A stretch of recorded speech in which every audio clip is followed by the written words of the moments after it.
todos ustedes, muy buenas noches. Voy a empezar el día de hoy solidarizándome con los familiares de este lamentable hecho ocurrido en El Braille.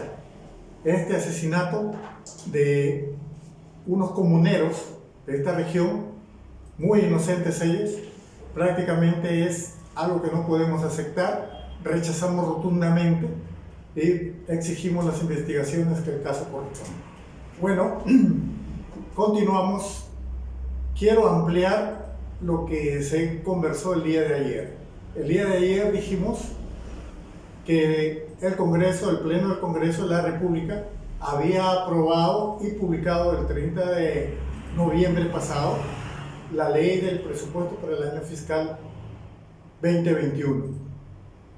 En ningún artículo de esta ley, en ninguna parte, está considerada la posibilidad de convocar a una asamblea constituyente de la población, convocar a un referéndum. Eso hay que utilizar una serie de recursos en el cual no está tipificado. Entonces no tiene razón de ser. Durante el año 2021 no está conceptuado este recurso económico. De ahí, de las propuestas que hemos recibido, van a haber inyecciones económicas para la micro, pequeña y mediana empresa. Hablamos de una reactivación económica, hablamos de combatir la informalidad. ¿Con qué recursos? Hablamos de repente, están suponiendo extender a la población, otorgarles unos futuros bonos. ¿Con qué recursos, con qué plata vamos a endeudarnos irresponsablemente? Este presupuesto de la República, cerca de un 60% constituye lo que es gastos corrientes. ¿Qué cosa es gasto corriente? Ahí está inmerso lo que es el sueldo de todos los trabajadores del Estado. La diferencia tiene que ver lo que se le va a asignar a los otros sectores, a los otros ministerios, a los gobiernos regionales y locales.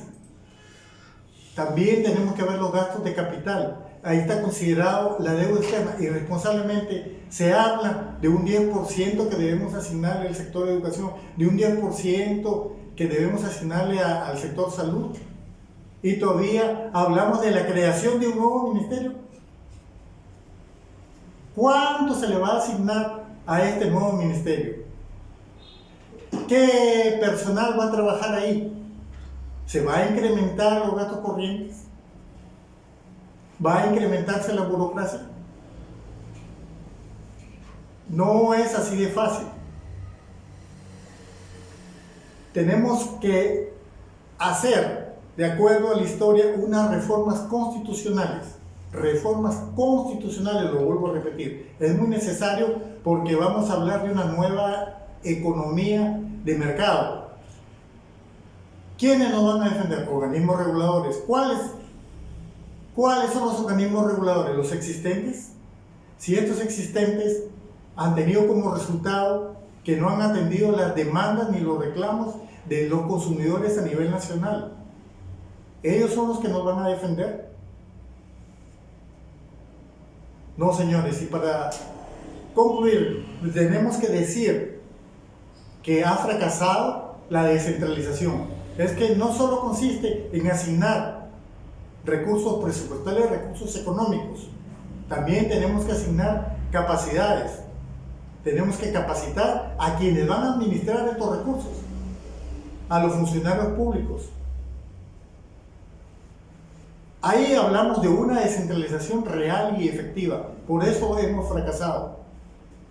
Es inconcebible cuántos recursos se les ha asignado a las regiones de Junín, Cajamarca y todo los que tienen la extracción de los minerales y exportan estos minerales. ¿Cuánto han recibido por canon? Y en estas regiones hay pobreza. En estas regiones podemos notar que se ha acrecentado la anemia en los menores de edad.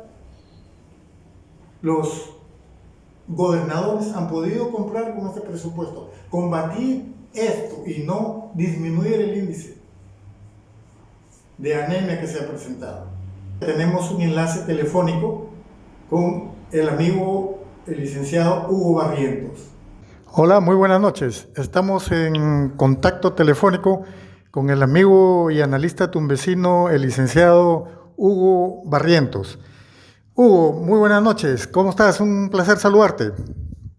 Buenas noches, Richard. Muy buenas noches a toda tu teleaudiencia. Un abrazo a la distancia y gustoso de estar en este momento compartiendo contigo los temas que tú puedas proponer esta noche. Ya, mira, Hugo, el último domingo, el pasado domingo, ha habido un debate en el que han participado el equipo técnico tanto de Fuerza Popular como de Perú Libre. Y este evento ha sido programado por el Jurado Nacional de Elecciones. Quiero que nos des un alcance, cuál es el análisis y el comentario que tienes al respecto. Bien, sí, el domingo se dio este famoso y esperado debate denominado de equipos técnicos, ¿no? Y creo que el debate de equipos técnicos dejó más dudas que aciertos. La ciudadanía merece que, tengamos estos espacios en donde las fuerzas políticas puedan debatir alrededor de lo que hay detrás de las ideas. Lo importante es ver qué cosa está detrás de su discurso. Lamentablemente se ha demostrado que hay muy poca capacidad de aterrizar el discurso político a la propuesta de política pública.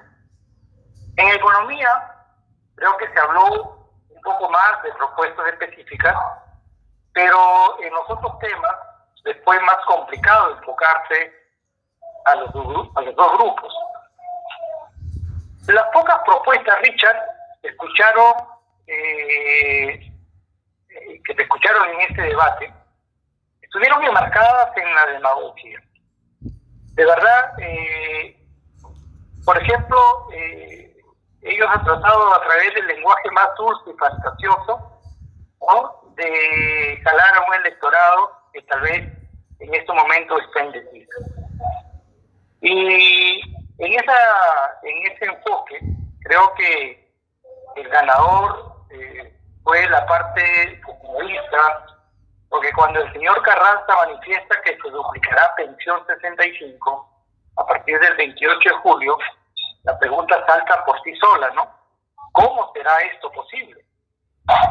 Si ya tenemos en marcha la ejecución del presupuesto fiscal 2021, yo no veo la forma de cómo, empezado después, imagino yo, de la posible juramentación de Keiko Fujimori como presidente, en el caso de ganar las elecciones el 6 de junio, inmediatamente va a hacer la duplicación de este beneficio de pensión 65.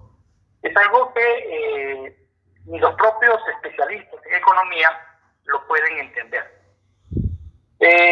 Además, revestido de qué tipo de autoridad el señor Carranza habla de pensión 65, cuando él es un profesional en el campo de economía, es uno de los que se opuso a él. Y en fin, las propuestas del fujimorismo para mejorar la economía solo pueden estar plasmadas en un papel o entonadas en un discurso embaucador que luego puede ser negado, Richard. Si más no recordamos a Gustavo Miller, cuando se dirigió a la nación anunciando el tantas veces negado Khrushchev, cuando Fujimori había prometido lo contrario con la frase no shock. Entonces, ¿qué tan peligroso puede ser estas propuestas que sobre el papel pueden sonar atractivas, pueden estar muy bien, pero que en la práctica pueden ser solamente ese maíz que están tirando para jalar a un electorado? Mi amigo Richard, creo que si algunos coinciden en la idea, o mejor dicho, que esta clase de debate es para que las candidaturas consigan un mejor impacto en función de sus electores, entonces te digo que quien ganó el debate este domingo pasado es el voto indeciso, que podría materializarse como voto en blanco o viciado. Y te digo esto por las carencias que han existido y han sido vigentes a lo largo de las diferentes intervenciones del pasado domingo, de ambos grupos. políticos. Creo, amigo Richard, que el debate de los equipos técnicos era la oportunidad que tenía Fuerza Popular y su candidata para mostrarse en una buena performance, pero no lo aprovecharon. Aunque esto no le sume ni le reste votos a esta candidatura, tampoco creo que lo haga con Pedro Castillo, más bien deja muy preocupados a todos estos sectores de la población que ven con espasmo todas estas carencias que han presentado los representantes de Fuerza Popular y Perú Libre. El bloque 1, mis amigos, en el bloque 1 se habló muy poco de reforma del Estado, que es un tema que tanto preocupa, ¿no? Por lo que se ha venido diciendo, ¿no? En el trayecto de esta etapa de segunda elección, ¿no? No hay algo, por ejemplo, en cuanto a la reforma constitucional. No hay un planteamiento, una propuesta clara. No hay una reforma político-electoral que tanto se necesita. No hay nadie ha propuesto algo o hablado algo sobre el equilibrio de poderes, ¿no? La presencia del Estado. Entonces fue un bloque bastante genérico. Creo que, y esto se repitió en los demás bloques, que fueron más allá, cosas de ataques, cosas que solamente dan un espectáculo, pero que no transmiten un mensaje de esperanza a la población peruana. En líneas generales, mi amigo Richard, la gran ausencia ha sido hablar de las políticas nacionales que tenemos. Por ejemplo, en infraestructura, me hubiera gustado escuchar sobre el Plan Nacional de Infraestructura y cierre de brecha. También sobre el tema ambiental. En todo esto mejora la competitividad. Si bien ambas fuerzas políticas, mi amigo, pueden decir que quieren hacer un cambio, que el Estado funcione mejor, tenemos que continuar con lo bueno que se ha podido hacer hace años. No es solamente decir quiero cambiar, ¿qué es lo que voy a cambiar? Y creo que nos ha dejado este debate técnico que ha sido más político, ¿no? Y dentro de lo político, lo peor que se ha podido mostrar, nos ha dejado este sinsabor de que tenemos dos posiciones.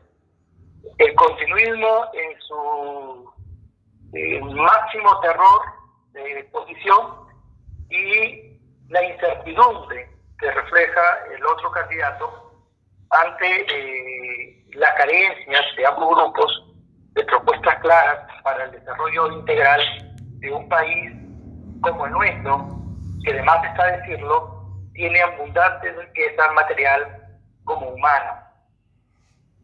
Eso es lo que te podría decir en cuanto a lo que me acabas de preguntar sobre el debate, entre comillas, técnico del domingo pasado. Bien, Hugo, es lamentable tener que cubrir esta noticia y comentarlo, ¿no? Hace unos días se ha cometido un asesinato en la localidad de San Miguel, que está ubicado en Satipo, en el departamento de Junín. Han muerto 16 personas, dentro de ellas 4 menores de edad que han sido calcinados, y han dejado una serie de panfletos donde como símbolo figura la hoz y el martillo, con lo cual están decretando la auditoría de Sendero Luminoso. Al respecto se ha pronunciado Vladimir Cerrón y ha dicho que le conviene más a la derecha, que necesita para ganar mucho de Sendero Luminoso. Quería saber qué puedes decirnos al respecto de esta opinión. Bien, primero solidarizarme con las familias que han quedado enlutadas con este cobarde, ¿no?, ataque a 16 personas, de las cuales 14 ya están identificadas, entre ellas figuran menores de edad, que es la que lo hace mucho más penoso y lo termina de calificar como extremadamente cobarde. Algunos refieren que el ataque se fue en Valle de los Ríos, ¿no?, en Apurima, y en Imantaro, que es el Bray, en el centro del país. Ya lo dije, es lamentable. Respecto a las opiniones que puedan vertir los personajes involucrados en temas de política, ¿no? Porque no solo está lo declarado por Vladimir Terrón, sino que hace unas 4 horas aproximadamente la señora Fujimori ha tirado pues la pelota también al otro grupo, ¿no? A Perú Libre. Entonces, creo que de esto se está haciendo un mal aprovechamiento, ¿no? Electorero de estos dos grupos para poderse, con la intención, clarísima intención, de querer jugar al héroe y querer serse el buenito frente a la desgracia ajena. Esto no puede concebirse de ninguna manera por ninguno de las dos agrupaciones políticas. Me parece muy mal que las agrupaciones políticas, a través de sus representantes más destacados, emitan este tipo de comentarios desvalorando, ¿no?, el dolor que están sintiendo las familias. El terrorismo, del cual mucho se habla de su derrota por parte del Fujimorismo, cosa que no es verdad, porque quien derrotó al Fujimorismo fue el verdadero servicio de inteligencia, ¿no?, la Policía Nacional, el Ejército Peruano, más no el señor Alberto Fujimori, ni mucho menos su sentido de la señora Keiko, el señor Vladimir Montesinos, ¿no? El terrorismo ha sido solamente replegado, ha estado siempre ahí latente, perdió fuerza por negociaciones internas, pero esto de estarse atribuyendo o lanzándose acusaciones respecto a que está detrás de estos ataques, me parece muy bajo, muy fuera de contexto, porque no se está haciendo un aspecto de solidaridad ante el dolor de tanta familia que ha perdido a sus seres queridos. No podemos, yo descalifico totalmente a ambos grupos respecto a este tema. Y creo que este caso tiene que ser investigado porque si tú te has dado cuenta y has podido leer la diferente información de los medios de comunicación o de medios de investigación, no hay un pronunciamiento de Sendero Luminoso o de cualquier otro grupo terrorista que se atribuya tal atentado como ha pasado en atentados, ¿no?, del pasado, que salían comunicados de parte de estos grupos adjudicándose el atentado. Hay un silencio. Por lo tanto, yo creo que sí amerita una investigación profunda, intensa, ¿no?, para encontrar la responsabilidad de este penoso atentado y no, pues,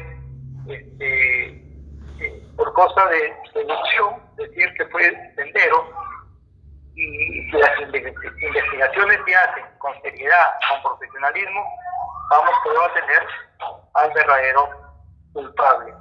Si es Sendero, una vez más, el pueblo peruano tiene que repudiarlo, tiene que, en especial los jóvenes, tienen que conocer cuán peligroso es este grupo de terrorismo. Bien, Hugo, agradeciendo tu participación, tengo que darte un abrazo y agradecerte, y te estamos molestando para conectarnos en un futuro próximo. Muchas gracias. Gracias, Richard, a la orden. Quiero terminar diciendo de que este 6 de junio tenemos que votar a conciencia, tenemos que informarnos y analizar toda una serie de datos que desconocemos, pero gracias a la ley de transparencia está asequible y podemos llegar a informarnos, pero no lo hacemos. Nos falta tal vez que publiquen esta serie de datos, porque quien sea elegido va a dirigir toda la administración nacional, a esa persona le vamos a otorgar el voto. Si podemos hablar de un fracaso de la descentralización, porque no han sido capaces, no han tenido capacidad estas personas que iban a manejar el recurso, nosotros vamos a elegir a quien va a conducir el gobierno nacional, a quienes van a administrar nuestras cuentas. Tenemos que ser más responsables, informarnos y emitir un voto con conciencia. Quiero terminar diciéndoles que nos sigan contactando a través del YouTube en esta su página Impacto en la Noticia. Muchas gracias.